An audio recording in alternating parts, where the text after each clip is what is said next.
Cabang olahraga panjat tebing kontingen Kabupaten Pidi menargetkan 4 medali emas pada Pekan Olahraga Aceh ke-14. Hal itu disampaikan oleh Ketua Pengurus Cabang Olahraga Panjat Tebing Pidi, Rahmat Ansar, di pendopo Bupati daerah setempat. Menurut Rahmat, meski Kabupaten Pidi sebagai tuan rumah Pora ke-14, namun untuk pertandingan cabur panjat tebing harus dilaksanakan di luar daerah. Hal itu disebabkan terkendala dengan venue panjat tebing yang belum selesai dibangun di Kabupaten Pidi. Meski demikian, atlet cabur panjat tebing Pidi sudah sangat siap untuk bertanding walaupun di luar daerah. Rahmat mengaku optimis para atlet panjat tebing bisa mendulang medali emas untuk tuan rumah. Sebelum dilaksanakan Pora ke-14, para atlet sangat gigih dan semangat mengikuti latihan untuk meraih juara nantinya.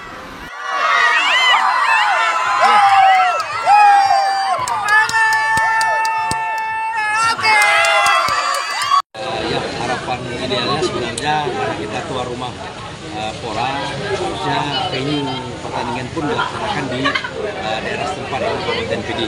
Berhubung dengan beragam persoalan dan kondisi, sehingga ketersediaan khususnya venue panjat tebing tidak mampu tersedia dengan baik, sehingga pertandingan harus dilaksanakan di Banda Aceh, di Banda Aceh. Terkait dengan kesiapan cabang olahraga khususnya panjat tebing sendiri, kita sangat siap dimanapun kita bertanding, dan kita juga bersama atlet, ofisial dan pelatih akan memberikan dedikasi yang terbaik buat Kabupaten Pidi. Cabang olahraga panjat tebing kita ada 18 atlet, total keseluruhan 24 bersama ofisial, pelatih dan asisten.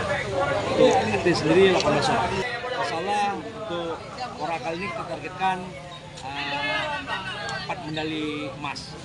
Selebihnya berjuang semaksimal mungkin untuk meraih medali sebanyak-banyaknya. Khususnya medali emas, kita memberikan 4 medali emas.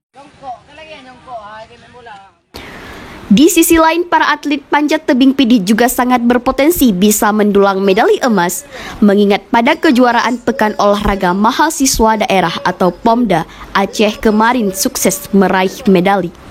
Dari Kabupaten Pidi, Rudi Loka melaporkan.